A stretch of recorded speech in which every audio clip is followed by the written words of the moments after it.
In their more than 3 decades supporting and volunteering with Habitat for Humanity, former President Carter and his wife Rosalind built more than 4,000 homes for families in need. Our John Dickerson joined Mr. Carter on a construction site just a few years ago.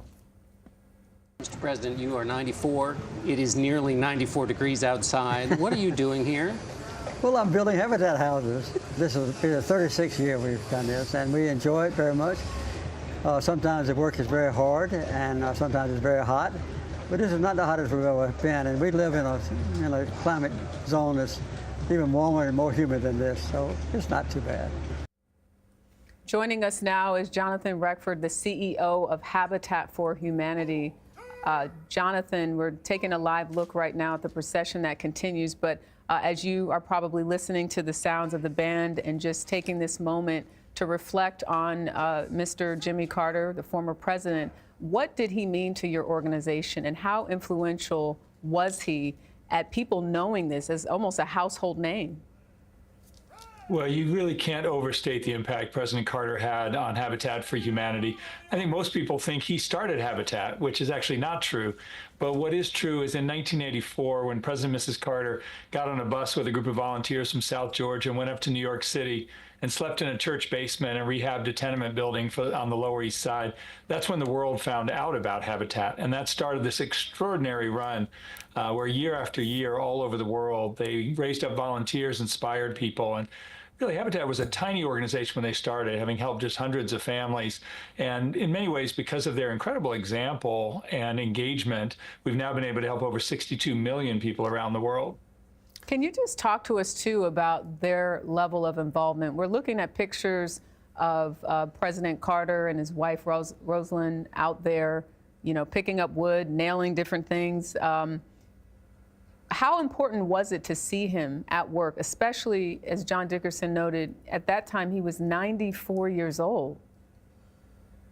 Well, I think it set an example for all of us of both servant leadership and volunteerism. And they would say we're just another volunteer, which we would respectfully disagree with. But there's no question, it was never about a photo op for President or Mrs. Carter. They were all about doing the work and working really hard. He had that incredible work ethic. And, you know, there was no slacking off. Everyone wanted to be on the Carter House. We'd often be building 100 homes at a time. And I would always warn them, you know, that is a great honor, but also a high responsibility, because you did not want to get caught by the former president slacking off. And he set a very high bar. I remember maybe one of our most ambitious builds was a Mekong build. And we built in 100-degree weather on Monday and Tuesday in Thailand, in outside Hanoi and Vietnam on Wednesday, in the snow in China for families suffering from the Chengdu earthquake on Thursday, and then back in Thailand on Friday. And that was, and then they went to Cambodia on Saturday. So it was they never complained.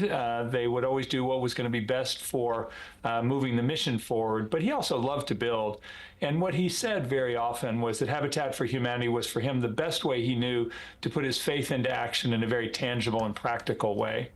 Jonathan, I'm experienced covering politics and watching politicians go to a place for a photo op and then quickly leave. I gather from what you're saying is the Carters did not leave. They stayed, they did the work. Jimmy Carter also had a reputation as a stickler for details. Was he detail-oriented on a work site, and what effect did that have on the volunteers around the Carters? Very much so on both fronts. First, he would always give a devotion for all of the volunteers on the first morning. And then he would make a comment that, you know, at the end of the week, he'd be happy to go around and take photos with each group, but he didn't want to see anybody coming and asking him for a photo during the week, because that meant he wasn't working, they weren't working, and the person with the camera wasn't working. And for him, it was all about the families and creating a safe, decent place for those families to live. And huge attention to detail. We'd go over the plans ahead of time. We would do a tour of the site before the build would start. And then he and I would do a walk around midweek to make sure everything was on track. And occasionally he would even reallocate, skilled builders to make sure the houses that were behind would catch up. But I think what really mattered most to them were the relationships with the families.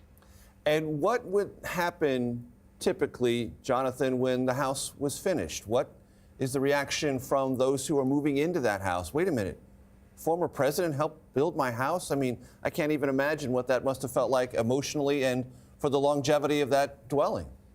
resale. Well, it is. I have had the privilege of working on so many of those houses with the Carters, and at the end of the week, he would sign a Bible for each family and go around and meet with each of the families across the whole site. But there would always be a time, a dedication time for each home, and which was always a time of tears and hope and prayer and dreams, but an incredible sense of community as we handed the keys to the families that would then be purchasing and moving into those homes. And Jonathan, if I could ask really quickly, have you thought about who will fill that void? Well, there is no replacing President and Mrs. Carter. I think the wonderful thing is that their legacy has raised up so many leaders across the world that the work will continue without them. We do have other humanitarians, Jonathan and Drew Scott, Garth Brooks and Tricia Yearwood, who are longtime volunteers who have been engaged, and we have ambassadors all around the world, but there really is no replacing the former president. Absolutely. Well, he did so much for the organization, an ambassador of sorts, and we thank you for taking the time to talk with us about that. Jonathan Reckford, the CEO of Habitat for Humanity, thank you. Thank you.